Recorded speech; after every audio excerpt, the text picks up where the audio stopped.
Vamos a continuar con nuestra clase tomada de la Epístola a los Colosenses, que es una serie Cristo es suficiente. Esta es la quinta enseñanza. Se llama Reconciliados con Dios. Y vamos a leer Colosenses 1, versículo 20. Después de que Pablo dice que en Cristo habitaba toda la plenitud de Dios, dice, y por medio de Él, de Cristo, reconciliar consigo todas las cosas, así las que están en la tierra como las que están en los cielos, haciendo la paz mediante la sangre de su cruz, y a vosotros también, que erais en otro tiempo extraños y enemigos en vuestra mente, haciendo malas obras, os ha reconciliado en su cuerpo de carne por medio de la muerte, para presentaros santos y sin mancha e irreprensibles delante de Él, si en verdad permanecéis fundados y firmes en la fe, y sin moveros de la esperanza del Evangelio que habéis oído, el cual se predica en toda la creación que está debajo del cielo, del cual yo, Pablo, fui hecho ministro. Y en estos versículos están muy ricos en contenido, como toda la Biblia. Pero hay 5 palabras claves que nos revelan la riqueza de la salvación. La reconciliación es una de ellas, pero estas 5 palabras claves son, número 1, la justificación, que es el acto por el cual Dios declara justo a un pecador. Esa es la justificación, el acto por el cual Dios declara justo a un pecador que se arrepiente. A grandes rasgos. Escriban ahí Romanos 5:1. Justificados pues por la fe tenemos paz. La otra palabra clave que nos revela la riqueza de la salvación es la redención. ¿Qué es la redención? Es el pago para dar libertad al pecador que es esclavo del pecado. Otra vez.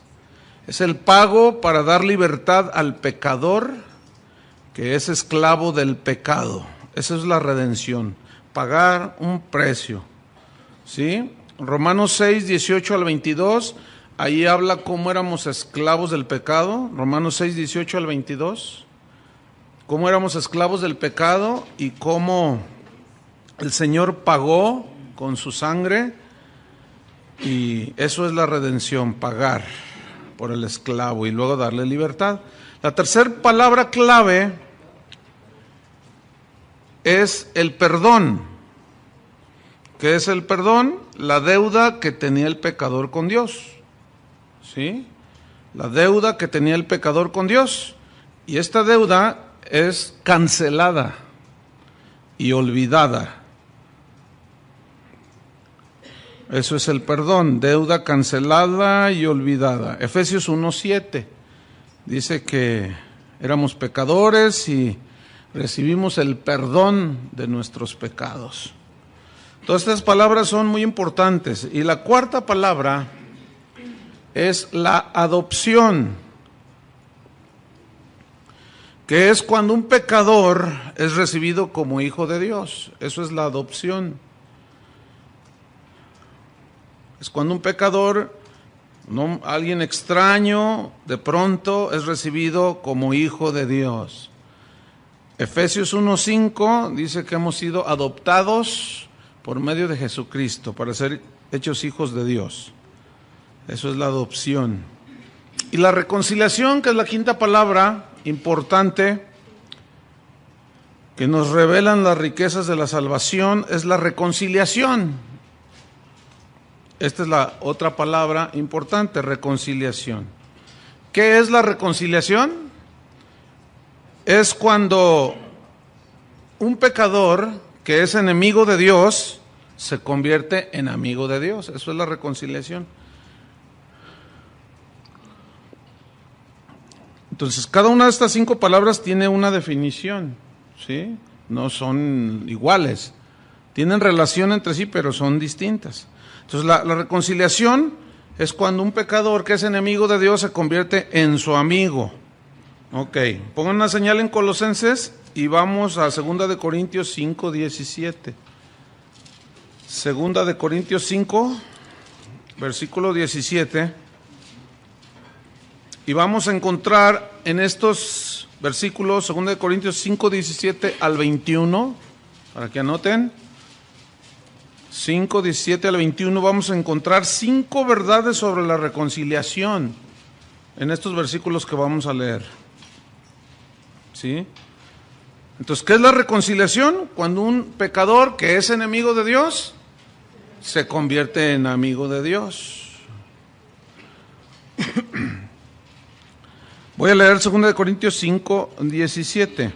Aquí está la primera verdad sobre la reconciliación. La primera verdad, escriban, es que transforma a las personas. La reconciliación transforma a las personas. De modo que si alguno está en Cristo, esto está en el versículo 17, nueva criatura es, ahí llevó una transformación. Cuando Cristo, fíjate, te justificó, pagó el precio, perdonó tu deuda, te adoptó como su hijo, te reconcilió, pues nada más te hace nueva criatura. Casi nada, ¿verdad? Entonces, las cosas viejas pasaron, he aquí todas son hechas nuevas. Entonces, esa es la primera verdad de la reconciliación, que te transforma toda tu vida, ¿sí? La segunda verdad, escriban, es que cada cristiano es un ministro de la reconciliación. Cada cristiano es un ministro de la reconciliación, versículo 18. Todo esto proviene de Dios, de Él vino la reconciliación. Quien nos reconcilió, ahí está, consigo mismo, por Cristo, y nos dio el ministerio, ¿de qué? De la reconciliación, que Dios estaba en Cristo reconciliando consigo al mundo, no tomándoles en cuenta a los hombres sus pecados, y nos encargó a nosotros la palabra de la reconciliación, ¿sí? Entonces, cada cristiano es un ministro de la reconciliación. Todos somos testigos de Jesús, ¿sí? Cada cristiano, cuando tú seas pastor, si llegas al ministerio o donde sirvas, sobre todo si eres pastor o vas a ser pastor, tú debes de enseñarle a tu gente, a los hermanos de tu congregación, que cada uno de ellos tiene un ministerio ya dado desde el momento que se convirtió, y es el ministerio de testificar, que es el ministerio de la reconciliación. Porque luego la gente tiene conceptos de servir a Dios muy distorsionados, de que solamente a Dios se le sirve predicando desde aquí, desde un púlpito. Por eso las iglesias no crecen. Si cada cristiano fuera un ministro de la reconciliación, pues andaban reconciliando un montón de gente y las campañas no existirían. Porque las campañas debe ser constante, la campaña de todos los días, de todos los días, de todos los días. Los cristianos tienen que saber que son responsables porque somos ministros ¿de qué? De la reconciliación.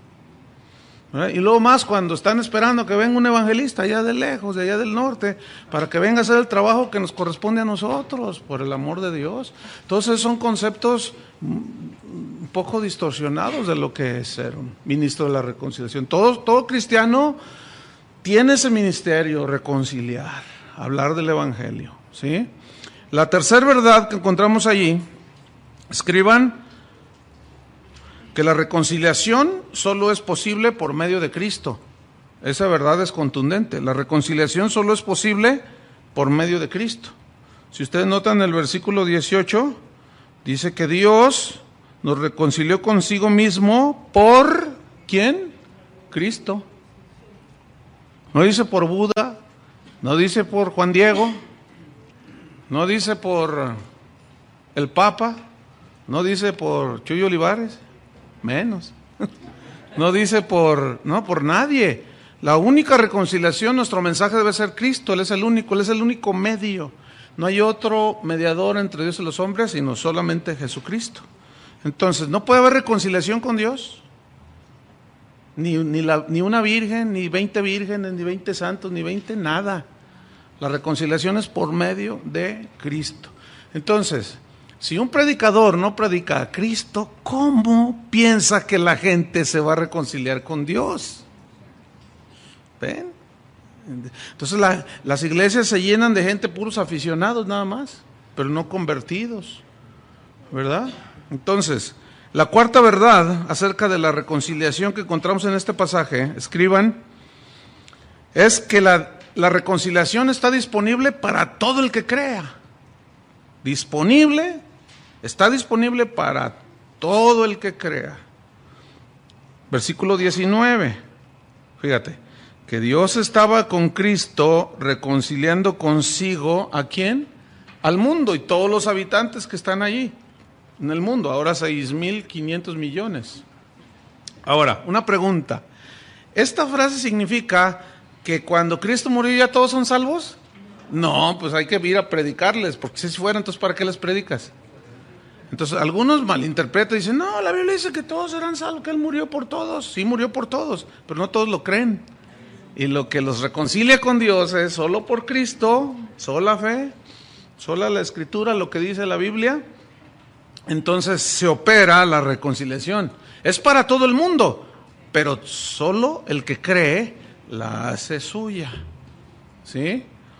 Quinta verdad sobre la reconciliación en este pasaje es que la reconciliación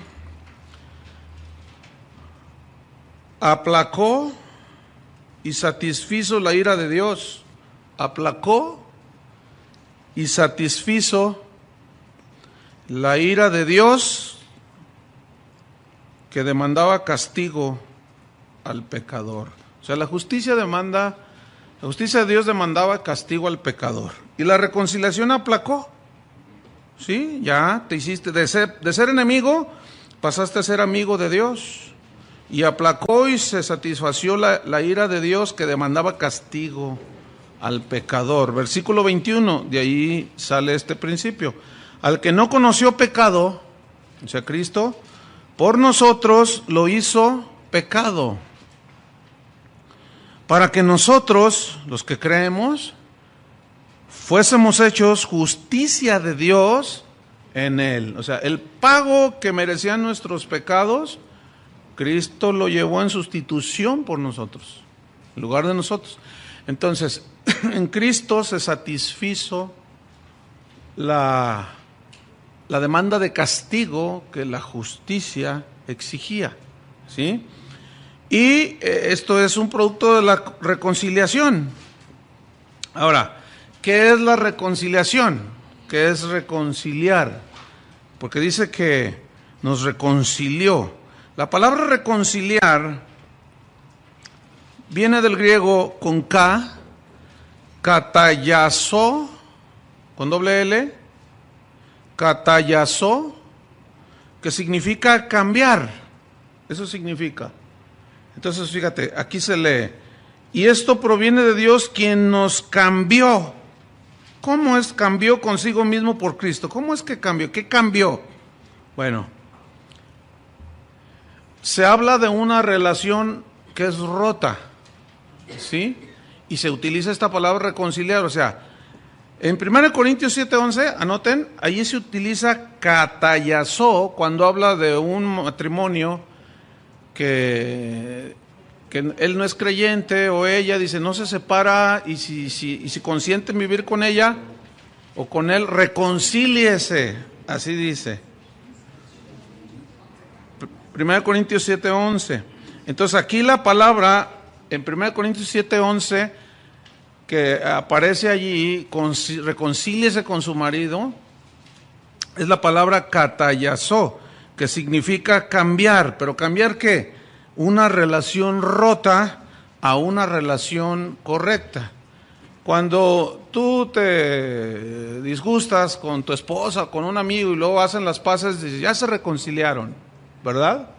Reconciliaron, volvieron a una relación correcta. Eso significa katayaso. Ahora bien, fíjate, en Colosenses 1, donde dice reconcilió, en el 18, fíjense, aparece ahí, reconcilió el ministerio de la reconciliación, y luego en el 19 también, que Dios estaba en Cristo reconciliando. Fíjense, allí la palabra no es catayazó. Ahí la palabra que aparece es apo, no los de Oaxaca, porque luego las oaxaqueñas están aquí, dijeron así. A ver, escriban apo, catayazó, o sea, es junto, apocatayazó. Qué chistoso, no le pongas así a tu hijo porque se ve. Apocatayazó, eso es lo que aparece aquí. Y es distinto porque, aunque tiene el mismo significado, pero escuchen bien, acatayazó, o sea, nos reconcilió, habla de cambiar a una relación correcta. Ese es el primer sentido, pero acatayazó, con las tres primeras palabras, apo, aluden a una manera completa, total y cabal, es decir, que nos reconcilió. Aquí apocatayazó significa que Dios nos cambió de ser enemigos de Dios, nos cambió una relación correcta con Él, pero esta relación es completamente correcta, no es a medias, así como algunos nos reconciliamos a medias, ¿sí? No. Esta es una reconciliación completa, total, al 100% y cabal. Eso dice el diccionario, en referencia a reconciliar aquí, apocatayazo. Bien, ¿por qué solo por medio de Cristo se puede volver a una relación con Dios el Padre totalmente completa, total y cabal? ¿Por qué? La respuesta es porque solo Cristo posee la plenitud de la deidad. O sea, era Dios reconciliando consigo mismo por medio de Cristo. ¿Por qué no por medio de Pablo o de Apolos? Aunque los corintios hacían sus rollos, ¿se acuerdan? Yo soy de Pablo, yo soy de Apolos, a mí me gusta mi favorito es este. Y hacían sus carnalidades, ¿verdad? Como si Pablo los hubiera reconciliado con Dios, ¿verdad? Como si por medio de Pablo, de Apolos, del pastor, del predicador, del apóstol fulano de tal, la gente se reconcilia. No. Entonces, ¿por qué es solamente por Cristo? Porque en Él habita toda la plenitud de la deidad, según Colosenses 2:9, anótenle ahí. Entonces, por esa razón, solo Cristo puede reconciliar totalmente al pecador, ¿sí? Porque pues era Dios encarnado, ¿sí? Solo Cristo pudo reconciliar y puede reconciliar totalmente, una relación totalmente correcta con Dios, ¿sí? Ahora, como es de algunos sabido, anda por allí un puertorriqueño diciendo que él es un tal Jesús Miranda. No sé si han leído algo acerca de él o visto en la tele. Ese tipo está más loco. Yo no sé quién está más tonto, si el tipo ese o los que le creen. ¿Quién está más ciego? Bueno, el tipo este dice que él vino y que él rechaza a todo aquel que sigue a Jesús de Nazaret. Que porque el Jesús de Nazaret es el mensaje antiguo de Dios y que él es la reencarnación del Cristo, ¿verdad? Entonces, ahora ya no es Jesús de Nazaret, ahora es Jesús el puertorriqueño, para todo aquel que guste, ¿verdad? Cada aberración. Pero tú dices, pero ¿habrá quien le crea? Y los ves ahí, me ha hecho feliz el puertorriqueño. ¡Qué increíble! ¿Se acuerdan cuando Jesús dijo claramente? Vendrán muchos en mi nombre diciendo, aquí está el Cristo, no les creáis. Y luego tú le sacas esos argumentos a la gente y dices, no, es que él dice que sí, Dios se le metió. Oh, bueno, está bien. Vamos a Colosenses. Fíjate, estamos en el versículo 1:20, ¿verdad? Y por medio de él, fíjate, reconciliar consigo, esto está buenísimo, todas las cosas. Y por medio de él, no solo nos reconcilió a los seres humanos, pero noten, y por medio de él reconciliar consigo todas las cosas, así las que están en la tierra como las que están en los cielos. ¿A qué se refiere ese versículo? Vamos a explicar un poco. Todos sabemos que el pecado de Adán afectó la creación, ¿cierto? Según Romanos 8:20 al 22, dice que la creación gime, esperando ser libertada a la libertad gloriosa de los hijos de Dios. Eso dice Romanos 8:20 al 22. Ahora bien, ¿cómo se afectó la creación? Dios nos hizo a nosotros y a la creación la hizo para ser eterna. Sí saben eso, ¿no? Pero el pecado afectó y el hombre murió. La paga del pecado es la muerte, sí, pero el ser humano no estaba diseñado para morir. Entonces el entorno sobre el cual Dios lo puso, el paraíso, aquí en la tierra, era también para ser eterno, pero el pecado descompuso todo. Y ahí inició la muerte y la corrupción de toda la creación, el desgaste de toda la creación. Hay una ley en la termodinámica que se conoce como la ley de la entropía. No sé cuántos cuando se acuerdan en la escuela, pero esta ley es tremenda, porque esta ley de la entropía establece que todo se desgasta, todo envejece, todo se descompone. Es una ley de la física, ¿sí? Que está catalogada en la termodinámica y se le llama la ley de la entropía, que todo se envejece. Nada más mírate al espejo, para empezar, tú y yo envejecemos, ¿sí? Las cosas, tú pones un auto nuevo 2007 ahí en la cochera de tu casa, no lo laves, no nada, déjalo allí y dentro de un año ve a ver cómo está y te vas a encontrar cómo está. ¿Está más nuevo? No.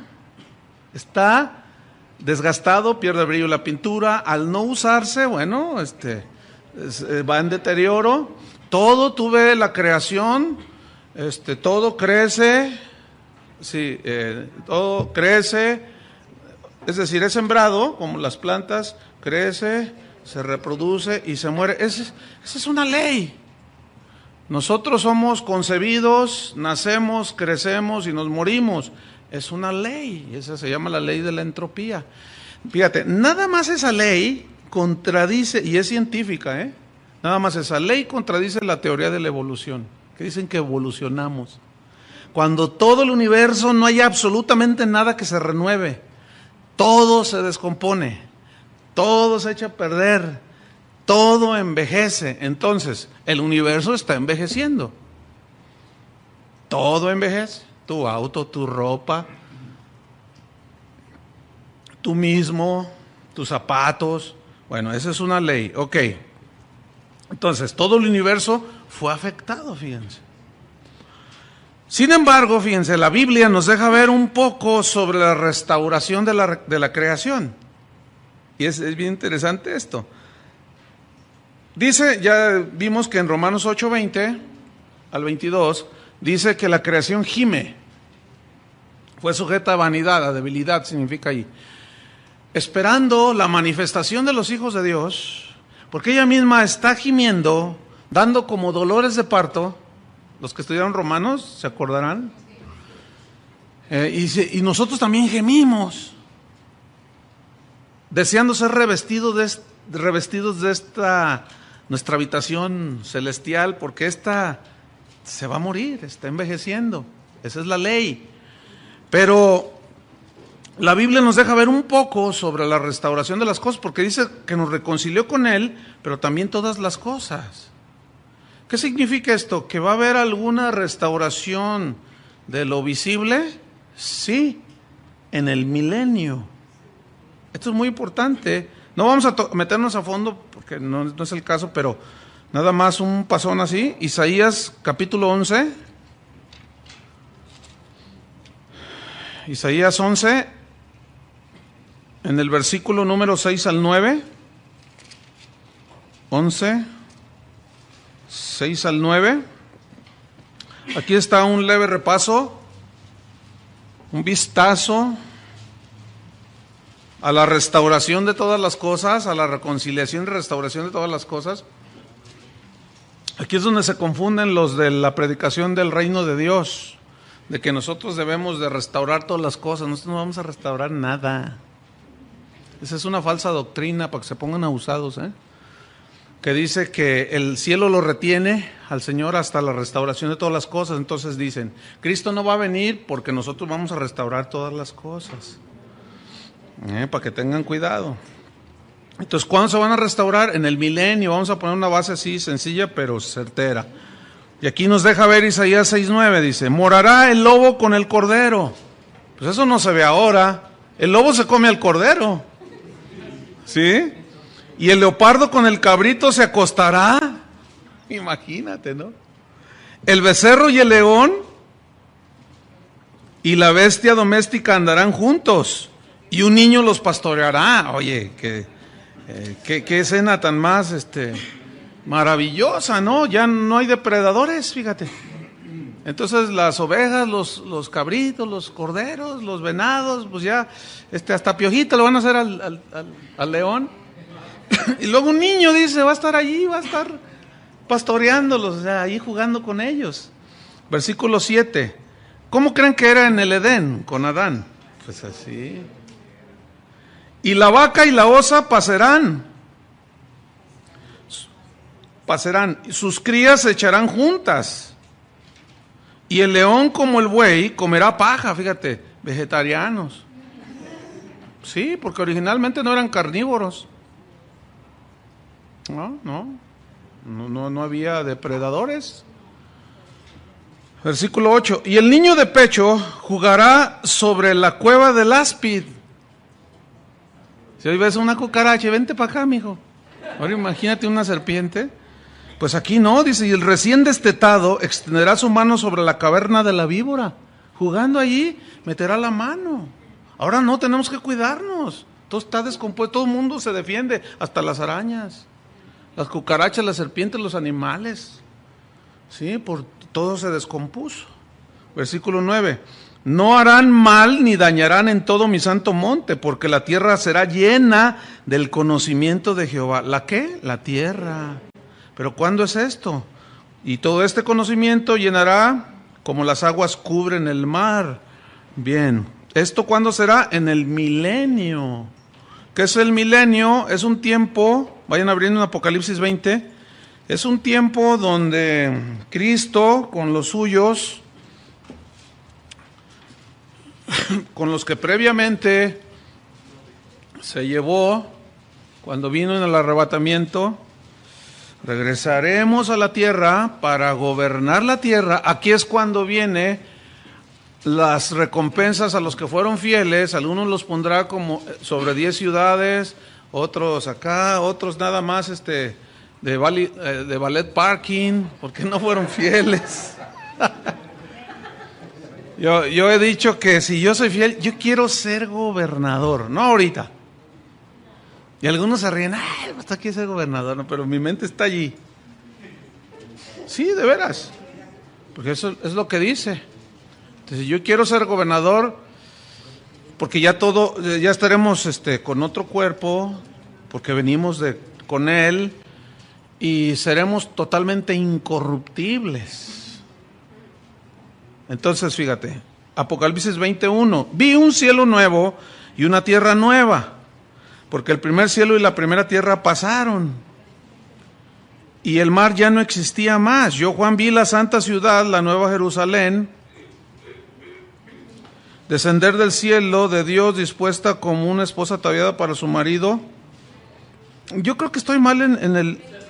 Es el 20, sí, exactamente, es el 20. Yo les dije 20, ¿verdad? Y estoy leyendo el 21, es que me adelanté. Ok. Vi a un ángel, es que ya me anda pues por estar allá. Pero en lo que él viene, que nos agarre trabajando aquí, ¿no? Vi a un ángel que descendía del cielo con la llave del abismo y una gran cadena en la mano, y prendió al dragón, la serpiente antigua, que es el diablo y Satanás, y lo ató 1000 años. Ese sí lo pudo atar.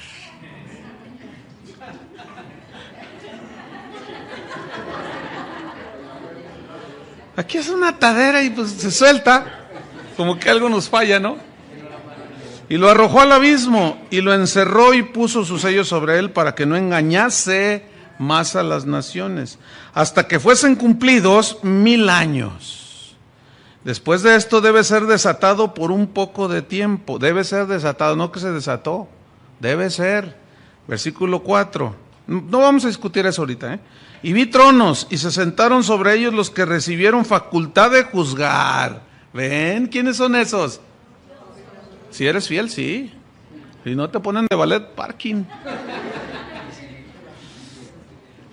Y vi las almas de los decapitados. ¿Quiénes son esos? Ya ninguno dijo yo, ¿verdad? Hermano, no, yo no. Por causa del testimonio de Jesús y por la palabra de Dios, los que no habían adorado a la bestia ni a su imagen y que no recibieron la marca en sus frentes ni en sus manos y vivieron, ¿cuánto? Y reinaron con Cristo 1000 años. ¿En dónde? Aquí en la tierra. Esa es la reconciliación y la restauración de todas las cosas. Y los predicadores del reino de Dios, yo he escuchado algunos que, incluso algunos, 2, 3 que conozco yo en persona, que son buenos maestros de la Biblia, pero quién sabe qué rollo se les metió ahí. Y empiezan a decir, Cristo no va a venir, ¿para qué lo esperamos? Él no va a venir. Nosotros vamos a gobernar la tierra, vamos a restaurar la tierra. Error. Entonces, vivieron y reinaron. ¿Con quién reinamos? Con Cristo, 1000 años. Pero los otros muertos no volvieron a vivir hasta que se cumplieran 1000 años. Esta es la primera resurrección. Bienaventurado y santo el que tiene parte en la primera resurrección. La segunda muerte no tiene potestad sobre ellos, sino que serán sacerdotes de Dios y de Cristo y reinarán con él 1000 años. Fíjate, qué tremendo. Así es que si tú sigues ahí con tu flojera, pues no, acuérdense que Dios va a dar recompensas y galardones. No dejes que ninguno tome tu corona, dice la Biblia. Versículo 7, cuando los 1000 años se cumplan, Satanás será suelto de su prisión. ¿Y saldrá a qué? A engañar otra vez, pero durante ese milenio es cuando el cordero y el león se apacentarán juntos. Será aquello una cosa maravillosa. Y los que murieron en Cristo, los que vivieron con Cristo, reinarán y gobernarán las naciones aquí. Pero escuchen bien, habrá gente todavía incrédula. Seguirá habiendo reproducción. ¿Sí? Pero bueno, eso es un tema que diferente. Ok, entonces fíjense. Otra vez. La Biblia nos deja ver un poquito sobre la restauración de la creación. ¿Sí? Que esto sucederá en el milenio. Ahora, en Romanos 8:21, anoten, dice que la creación misma será libertada de la esclavitud de la corrupción. Esa corrupción es la ley de la entropía. ¿Sí? Será libertada de esa ley, porque gime queriendo ser restaurada lo mismo que nosotros. Ahora, después del milenio, Satanás será soltado, según vimos aquí en el versículo 8, ¿verdad? Para engañar otra vez a las naciones. Y después de eso, viene el fin. Todo será destruido. Para los que se quieren quedar aquí a vivir en una tierra restaurada, no han leído todo el consejo de la Biblia, pero es clarísimo. Segunda de Pedro 3:10. Es clarísimo. Segunda de Pedro 3:10.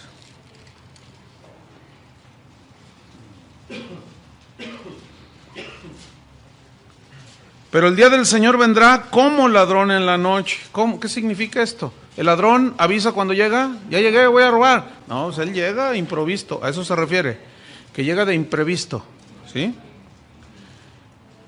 En el cual, o sea, ese día, el día del Señor cuando venga, pero ya con todo el juicio, fíjate, los cielos pasarán con gran estruendo, y los elementos ardiendo serán deshechos, y la tierra y las obras que en ella hay serán quemadas. ¿Saben que esto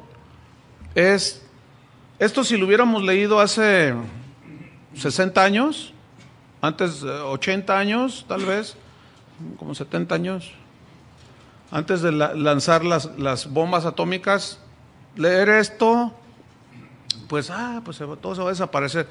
Pero una vez que se descubrió el átomo y todo el potencial que encierra el átomo, y cuando pues se inventó todo lo que es que se conoce ya como la era nuclear, que lanzaron la primera bomba nuclear. Saben que hoy hay armamento en la tierra que los diferentes países poseen, que si los hicieran explotar, está la capacidad para destruir 50 o 100 veces la tierra. O sea, esto es factible el día de hoy, nada más apretando un botón. ¿Y cuál es la característica de una bomba atómica? El calor. Genera más de no sé cuántos grados de calor cuando explota, y todo se funde. Así, pero instantáneo. ¿Cómo será? ¿A través de una guerra mundial? No sabemos. Es muy posible. Dicen los pronósticos que la tercera guerra mundial será por el agua. ¿Han oído eso? Por el agua, que está escaseando. Y que de ahí se va entonces a generar una tercera guerra mundial. Entonces, este versículo cobra mucho sentido, ¿sí?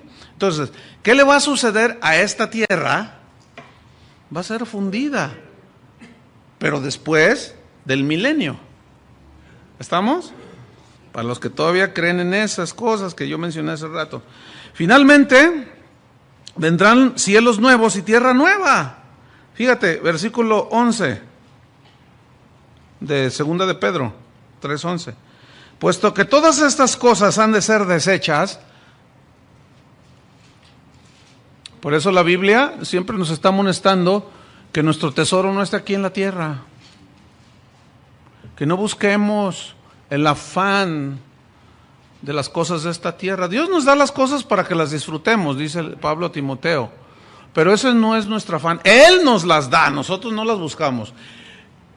Que busquen los gentiles, los que no conocen a Dios. Nosotros buscamos primeramente el reino de Dios y su justicia, y todo lo demás nos es añadido, dice la Escritura. No perdamos la paz por el afán. Que sea Dios el que te bendice. Hay dos maneras de tener cosas materiales. Una, que tú andes detrás de ellas, y otras que Dios te las añada. Y yo prefiero la segunda. ¿Verdad? Puesto que todas estas cosas han de ser desechas, mira, se va a deshacer, se va a fundir tu carro, tu casa, ¿verdad? Tus joyas, se va a fundir el queso, se va a fundir el perro, el gato, todo se va a fundir, hermanos, porque esa es una ley. La paga del pecado produjo muerte, como una ley que tenemos que morir nosotros para fin de ser resucitados. La tierra misma tiene que ser destruida. El milenio solamente es una muestra universal del reinado incorruptible de Cristo, fíjense. Nada más. Es como una pruebita de la eternidad. Entonces, si estas cosas han de ser desechas, ¿cómo no debéis vosotros andar? Y aquí es otra vez la amonestación. En santa y piadosa manera de vivir, viviendo con Dios rectamente, en santidad, agradándole en todo, haciéndole caso al Espíritu, desechando las obras de la carne, porque todo va a ser destruido. Versículo 12, esperando, dice, o sea, tienen que estar esperando, y apresurándoos para la venida del día de Dios.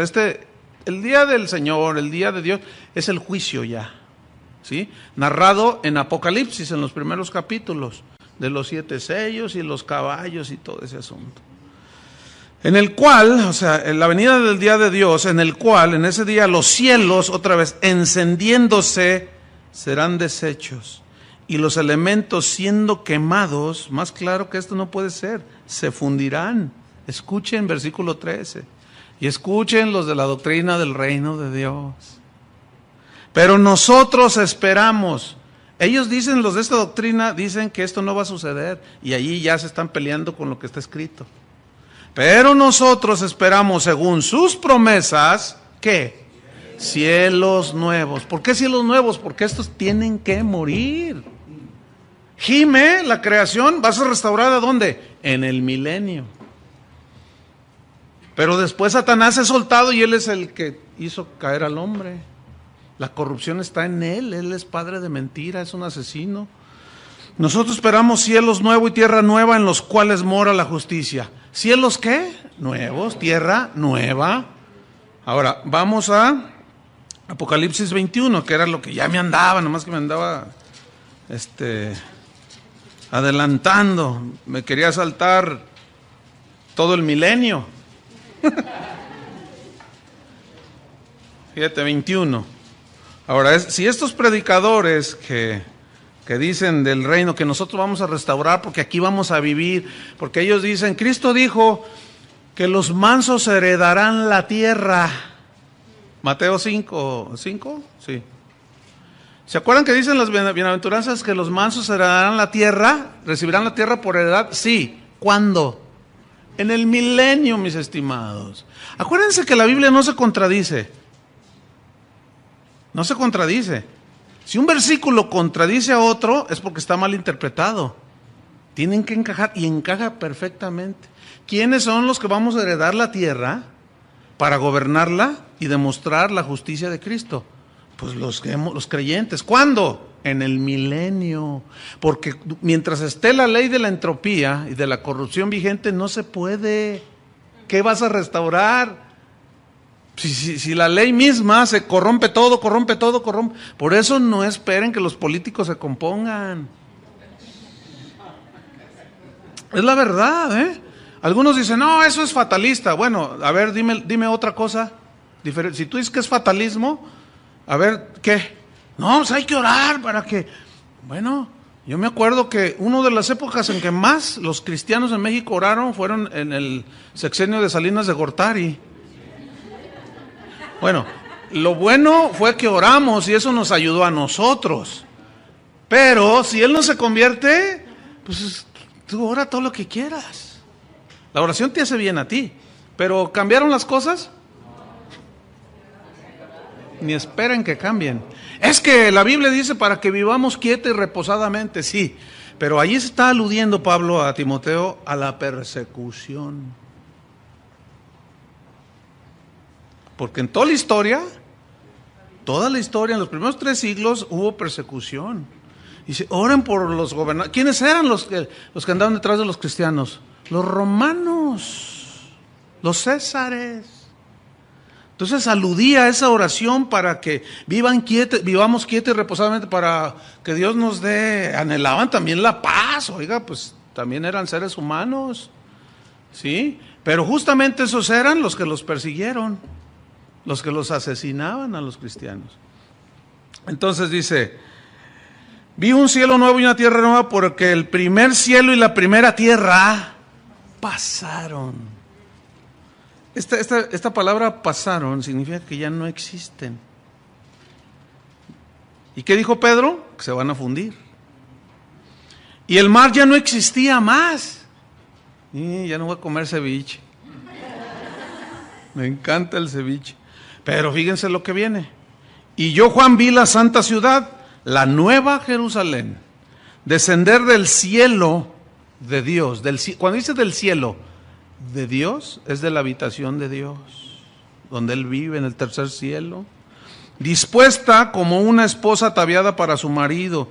¿Quién es la esposa? Nosotros. Y oí una gran voz del cielo que decía, he aquí el tabernáculo de Dios con los hombres, y Él morará con ellos, y ellos serán su pueblo, y Dios mismo estará con ellos como su Dios, y enjugará Dios toda lágrima de los ojos de ellos. Fíjense, siempre que veas a alguien llorar, a un cristiano, yo casi todos los días los veo llorar a hermanos, y casi todos los días les estoy dando palabras de ánimo, y hoy no fue la excepción. Hablé con una persona, es que, mira, tú persevera, sigue adelante, un día todo esto terminará. Y esas palabras dan aliento. ¿Cuándo terminarán aquí? Mientras estamos en el mundo tendremos aflicción. Así dice la Biblia. Aunque reprendas al diablo, aunque lo ates y aunque todo lo que tú quieras, vas a llorar. Porque este mundo está en constante corrupción. Este mundo está en constante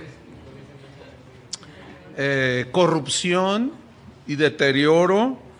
La gente del mundo no va a mejorar, las circunstancias económicas no van a mejorar. Y qué bueno, porque para nosotros los cristianos no dependemos de las circunstancias, sino de Dios. Los judíos dijeron, ¿podrá poner mesa en el desierto? La respuesta era sí, pero ellos lo hicieron con duda. ¿Podrá acaso Dios darnos de comer en el desierto? Y vemos que sí pudo. Y si pudo con aquellos, ¿tú crees que no va a poder con ellos? En Dios no existe la ley de la entropía. Ya le disminuyó el poder, fíjate. Ay, porque como ya pasaron varios miles de años, pues Dios ya se hizo viejito.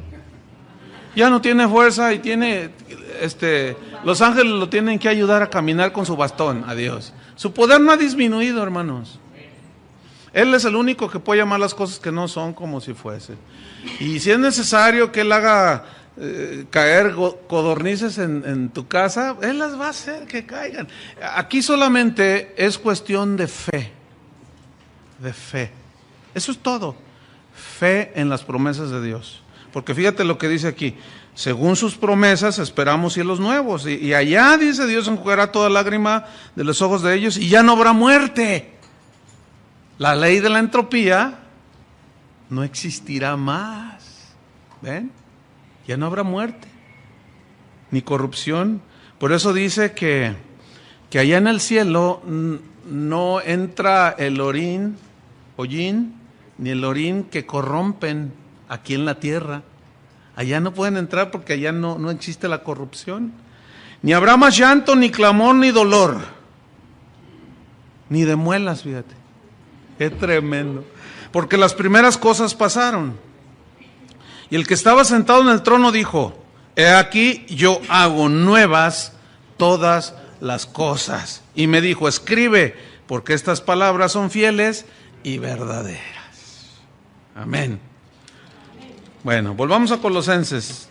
Nos fuimos hasta el tercer cielo y ya nos bajamos a lo terrenal otra vez. Colosenses 1:20. Por medio de él reconciliar consigo todas las cosas, ya lo explicamos. Así las que están en la tierra, ahí está, como las que están en los cielos, pero lo dice aquí algo. Haciendo la paz mediante la sangre de su cruz. Eso fue lo que nos trajo la reconciliación con Dios y de todas las cosas, ¿sí? La sangre de su cruz. Esta frase habla de la muerte violenta de Jesús. Yo me hice una pregunta y Dios me la contestó así bien rápido, así bien suave. Yo le pregunté al Señor, ¿por qué tuvo que ser así? O sea, que la muerte violenta de Jesús, ¿por qué tuvo que ser así? La respuesta vino inmediata, porque era necesario que pagara el justo por los injustos. Porque si nosotros hubiéramos pagado, nos hubiera fundido. Porque no teníamos la capacidad de resucitar. ¿Ven? Tenía que haber sido así. Pagar el castigo de nuestra paz fue sobre él. Tuvo que ser así. El santo por los pecadores. Así, esa fue la simple respuesta. Porque él era el único que tenía la sangre sin contaminación del pecado. Por eso. Porque todos nacemos con la sangre contaminada por el pecado. Por eso tuvo que ser concebido por obra del Espíritu Santo, ¿verdad? Porque todos sabemos que en la sangre es donde se heredan todos los genes y que determinan las características físicas, intelectuales, emocionales de una persona. Y juntamente de una manera espiritual, cuando nosotros somos concebidos, ahí viene ya la naturaleza caída, con tendencia al pecado. Por eso Cristo tuvo que nacer de una virgen, no por relación sexual, para que el óvulo de la Virgen María, que fue concebido por el semen de Dios, ¿se acuerdan que semen significa semilla? ¿sí? Cuando el óvulo fue fecundado y nace la vida de Jesús. Imagínate que los 12 semanas lo abortan, como allá en el DF. Está bueno eso. Entonces, cuando el óvulo fue fecundado y comenzó, y se encarna el Hijo de Dios, toma forma de carne, él no tenía la naturaleza pecadora, porque él no fue concebido por relación sexual humana. Por eso, es decir, la misma sangre de Dios, por eso era sangre santa. Todo esto es espiritual, ¿verdad? Entonces, por eso cuando derrama su sangre, nos limpia de todo pecado, porque solo esa sangre que ya estaba tipificada desde el Antiguo Testamento con los sacrificios de los animales, ¿se acuerdan? Y aún desde que Adán y Eva pecaron, ellos fueron los primeros diseñadores de moda, ¿sabían? Y no eran muy creativos, ¿no? Porque nomás cosieron unas hojas de higuera, pero pues ahí nació la moda, ¿verdad? Los diseñadores. Pero Dios dijo, no, quítate eso. Eso habla de las obras de uno, y dice, y Dios los cubrió con pieles de animales. ¿De dónde sacó las pieles de animales? Tuvo Dios que sacrificar, escuchen, animales inocentes.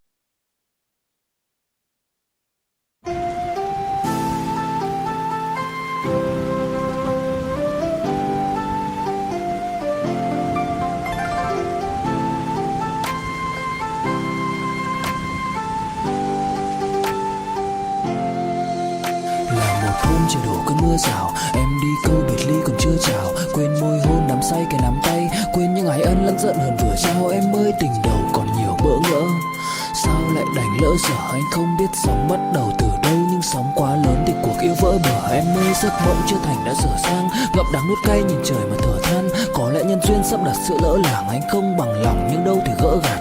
Vài kỷ niệm nhật ký vẫn ghi chép, vài đoạn phim còn lưu lại chi tiết. Đớn đau nào não nề như khi biết đoạn kết thê lương trên dòng sông ly biệt. Em ơi chờ đợi cả thanh xuân như cánh hoa 10 giờ, vẫn y nguyên cảnh vật nhưng chúng ta bây giờ đây thành người thừa.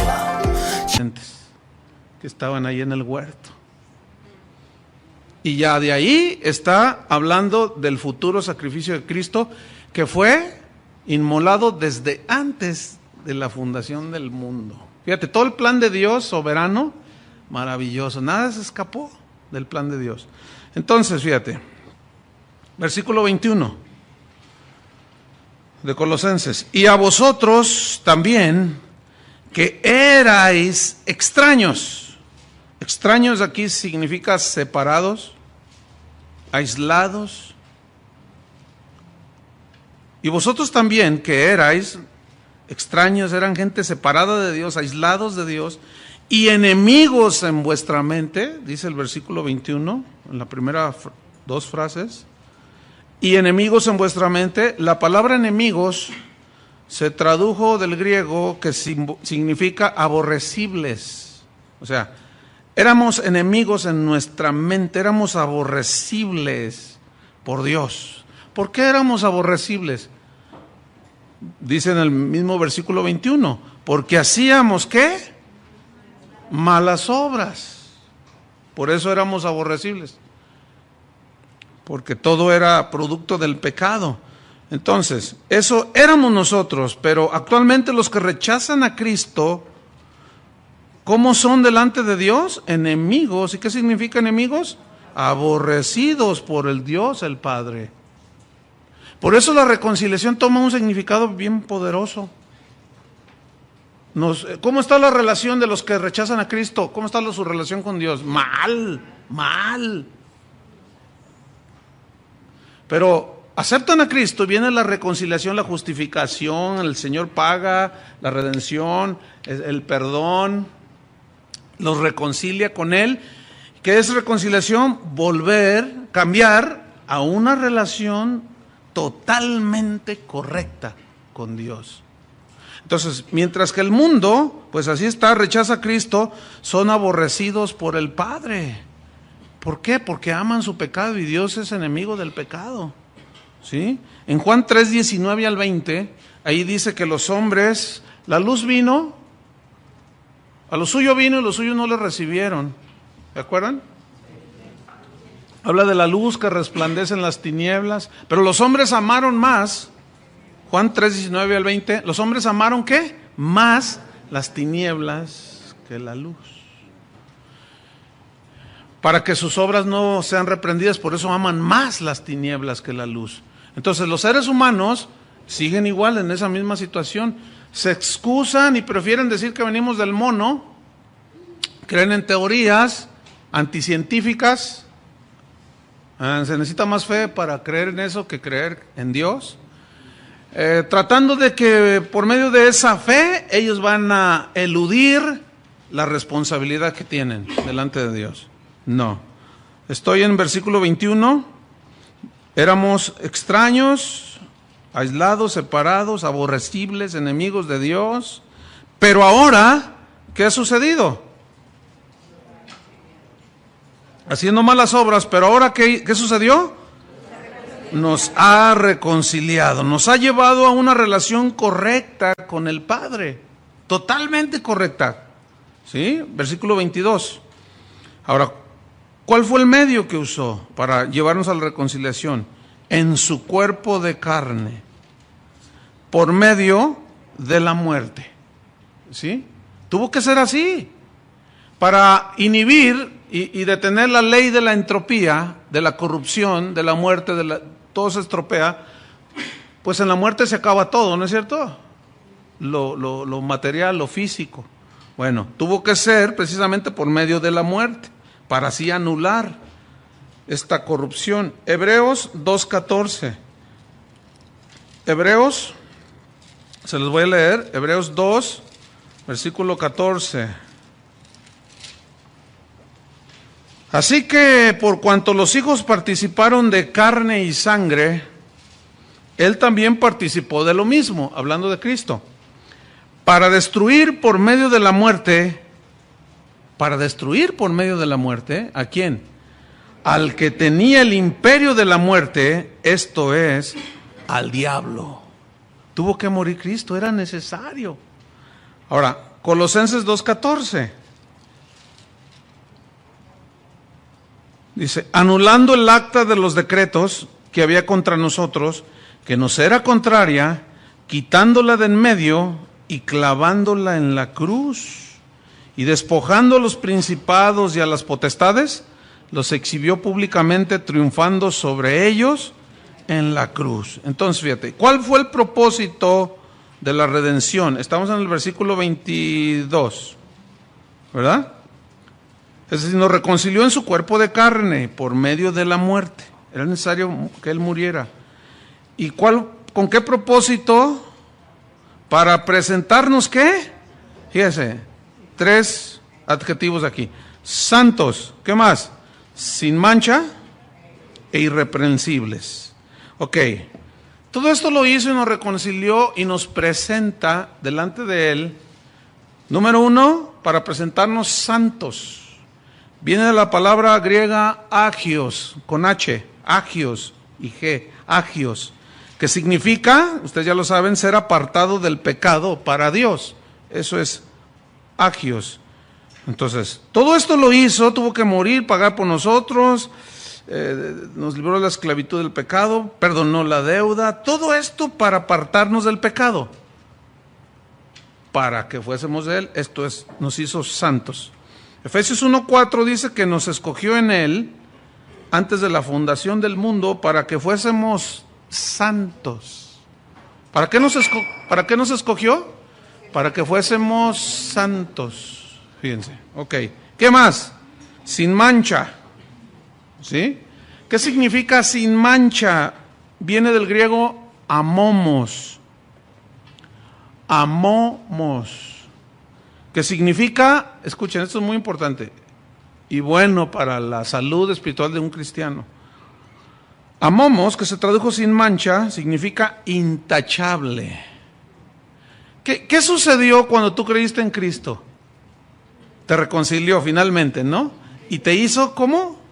Santo, o sea, te apartó del pecado. Dẫu không cách nào mang nắng về đêm đông, cũng không hái được sao trên trời kia đem xuống, nhưng sau này có thể đưa em giữ hộ tiền lương, sau này có thể làm việc nhà nếu em lười. Nhân gian thường nói không tồn tại thiên đường, chắc do họ chưa từng nhìn thấy lúc em cười. Ấm áp tỏa sáng tựa vầng thái dương, kéo anh chuyển động tinh tiến ở xung quanh. Hoài ngày hạnh phúc nhất mà anh âm thầm mãi ước, ngày ta đứng trước linh mục và cùng sánh vai lại. Thêm lần nữa tuyên bố nhé, em về khuyên bố mẹ kén rể đi anh đến tuyển ngay. Dù ít tin tưởng vào duyên số, nhưng nếu em cho số đảm bảo mình nên duyên đấy. Từ khi gặp em Google hết tác dụng, bởi em là tất cả những gì anh cần tìm, giống một kho báu để ngăn người khác đụng tới. Đối đầu thế giới anh cũng sẵn sàng cân tim, ghét phải lặng im coi em như cô bạn. Nỗi nhớ đong đầy bao giờ mới khô cạn, khoảnh khắc bên nhau thời gian như ngừng trôi, vì em sở hữu sự hấp dẫn vô hạn. Yêu đơn phương cảm giác khó đọc tên, mọi thứ mù mịt giống như đứng trước bão. Mãi hy vọng chờ đợi ngóng trông đến ngày nụ hôn đó sẽ một lần được trao. Hương thơm ngọt ngào vương trên mái tóc em, gây nghiện cực mạnh anh ngày đêm ước ao. Quỳnh là loài hoa đẹp nhất trong bóng đêm, cuộc đời này u tối đang cần em bước vào.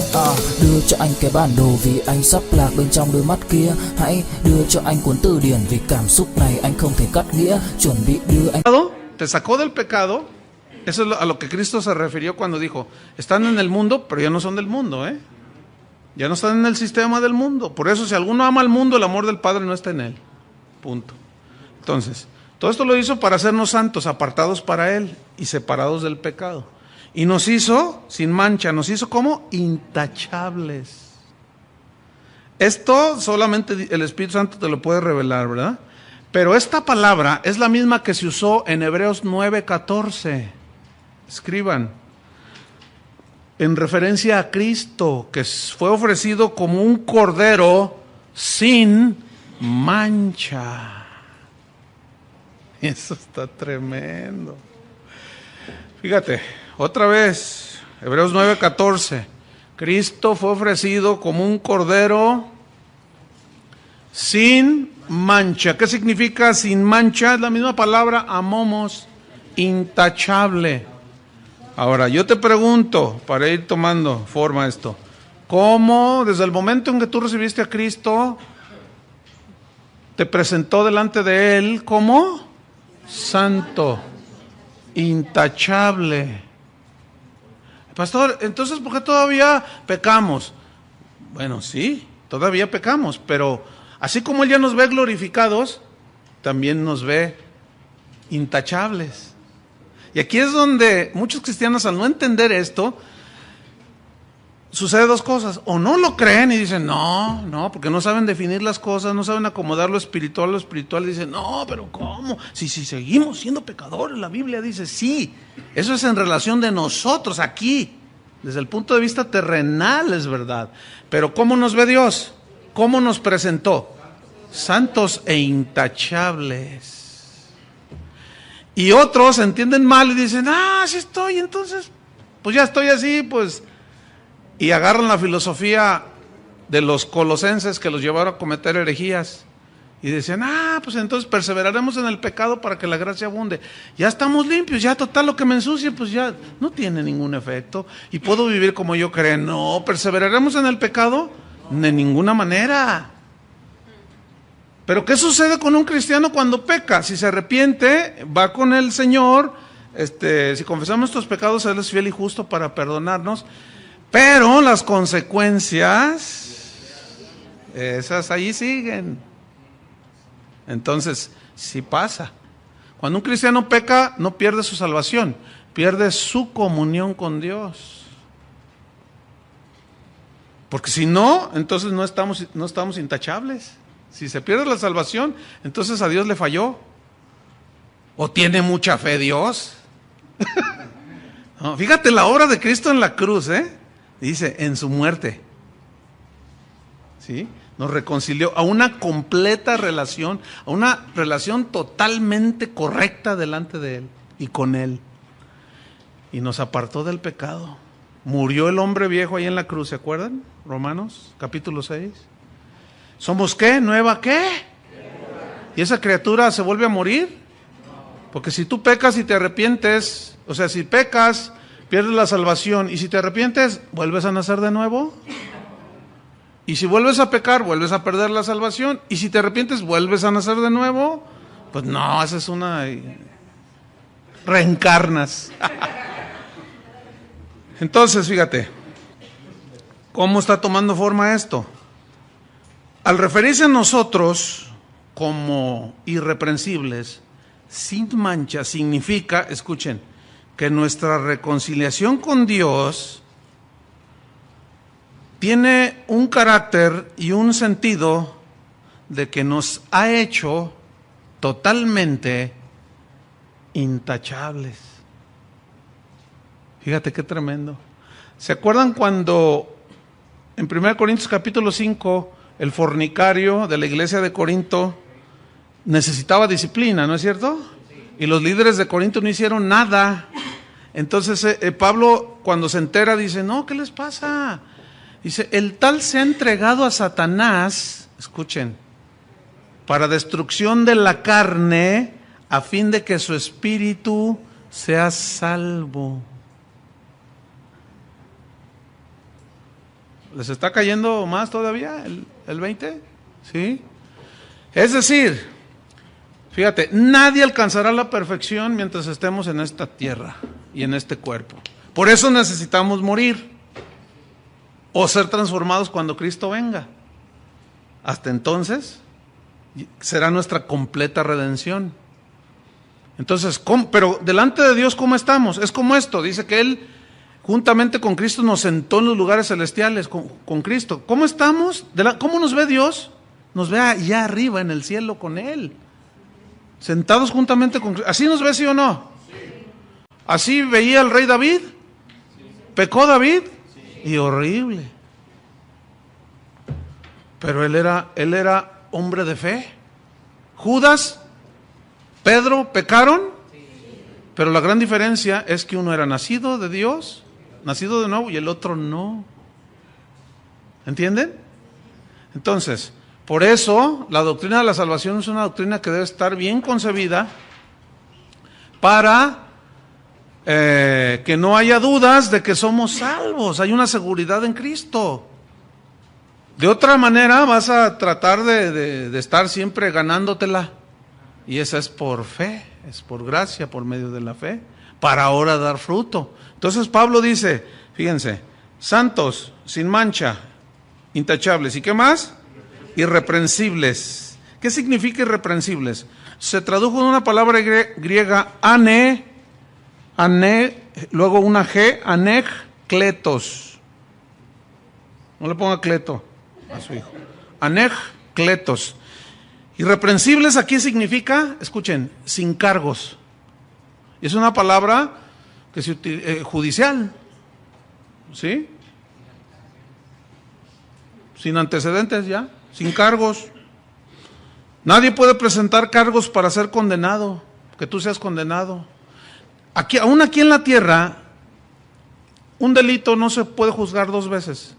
Una vez que un juez absuelve a alguien acusado, ya no lo puede, por más que lo acusen, ya no puede ser juzgado dos veces. Fíjate, esa ley humana está hablando precisamente. Hãy nhắc về em, mong khỏa lấp những u tối. Khoảnh khắc về đêm nghe lại bài ca ngày xưa cũ. Ta hát về nhau nhớ những giấc mơ ta từng ước. To tát về sau và đó là khi mà anh dần lụy là không làm chủ chính mình. Thấy không gian trở nên tồi tệ, mọi thứ bao phủ chính mình. Em đâu còn như điều anh mơ, anh cũng tự nhủ chính mình. Nhưng mà thôi em, nào ai giỏi mà đủ tính tình. Chẳng thể vươn tới được cảnh cao dù anh có nhã ý trèo. Trong cơn say mọi thứ cuồng quay, anh trở thành gã chí phèo. Yêu chân thành là không thay lòng dù em có như thị nở. Ý anh là em như cô tấm, nhìn em như thị nở. Đêm vắng nàng ngón tay xám vàng vì đốt cả bao thuốc lá. Căn phòng chung ký sữa nồng ấm, bây giờ sao bút giá. Một thói xấu mà anh đã quen khi em không ở bên lâu. Anh thường ngồi trong một góc tối nhậu suốt cả đêm thâu. Em mang con tim anh đi đâu, khiến anh mù quáng vẫn cô sáng mỗi khi đau. Em mang con tim anh đi đâu, điều gì choáng váng để xứng đáng ướt mi nhau. Em mang con tim anh đi đâu, khiến anh mù. Precisamente de lo que sucedió con nosotros. Al creer, nuestros pecados fueron juzgados en la cruz, ¿cierto? Entonces, ¿cómo estábamos? Inocentes ya, estábamos sin mancha. Se nos puede extender una carta de no antecedentes penales. Yo estoy limpio, estoy irreprensible, sin cargos delante de Dios. Eso es exactamente lo que el Señor dice, pero Satanás, el acusador, va a tratar siempre de, y tú hiciste, y siempre está diciendo lo que hicimos antes. ¿Qué sucedió con lo que hicimos en el pasado? Ya quedó borrado, ¿verdad? Entonces, nos hizo sin mancha, vamos sobre el final, intachables, ¿sí? Nos hizo sin cargos pendientes, ya no hay cargos pendientes, irreprensibles, para entonces, de esa manera, versículo 22, poder presentarnos, ¿cómo? Delante de Él. No había otra manera de que nadie se presentara delante de Él, si no fuera de esa manera, que Él hizo todo por nosotros. Ahora la pregunta es así, ¿cómo nos ve Dios?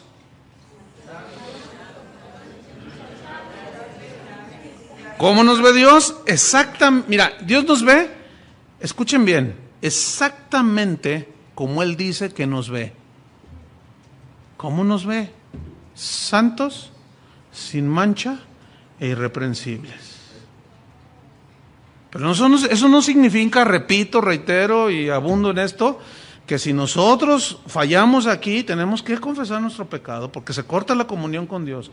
Y un cristiano que no confiesa su pecado, se puede adelantar en su muerte, ¿eh? Y pierde sus galardones y va a ser ballet parking en el milenio. Así es que hay que mantener siempre la relación con Dios, confesando, ¿verdad? Ahora, la otra pregunta, ¿cómo debemos vernos a nosotros mismos? Primero era, ¿cómo nos ve Dios? Exactamente como Él dice que nos ve. Ahora, ¿cómo debemos vernos nosotros? Como Él nos ve. Ahora, ¿cómo nos ve? ¿Cómo debemos vernos? ¿Y cómo debemos vernos? ¿Y cómo nos ve? ¿Ven? No tiene fin. ¿Se fijaron? No tiene fin. A ver, terminen eso. No tiene fin. Lo cual habla de la obra eterna de Cristo en la cruz. Versículo 23 y último de esta clase. Si en verdad, pero fíjate lo que viene a continuación. Si en verdad permanecéis fundados y firmes en la fe. Y sin moveros de la esperanza del evangelio que habéis oído, el cual se predica en toda la creación que está debajo del cielo, del cual yo, Pablo, fui hecho ministro. Es decir, las evidencias de la reconciliación, del nacimiento de nuevo, de que somos nuevas criaturas, son permanencia. Ahí está. Si permanecéis, ¿sí? Son firmeza en la fe. Ahí está. Y arraigo, sin moveros de la esperanza. ¿Sí? ¿Cuáles son las evidencias de que somos hijos de Dios? Reconciliados, permanencia. O sea, que pasan los años y tú estás ahí. Permanencia, permaneces.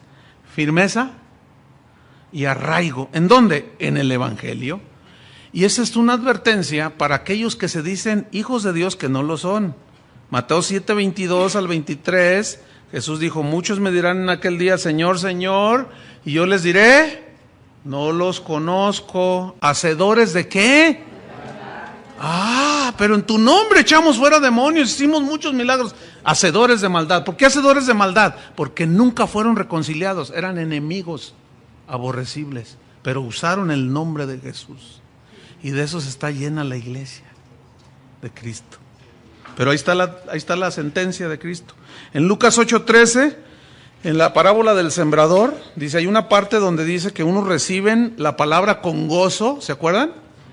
Lucas 8, versículo 13, dice, pero como después, la reciben con gozo, pero vienen las pruebas, vienen los sufrimientos, vienen la prueba de la fe, y no tienen raíces, ¿y qué sucede?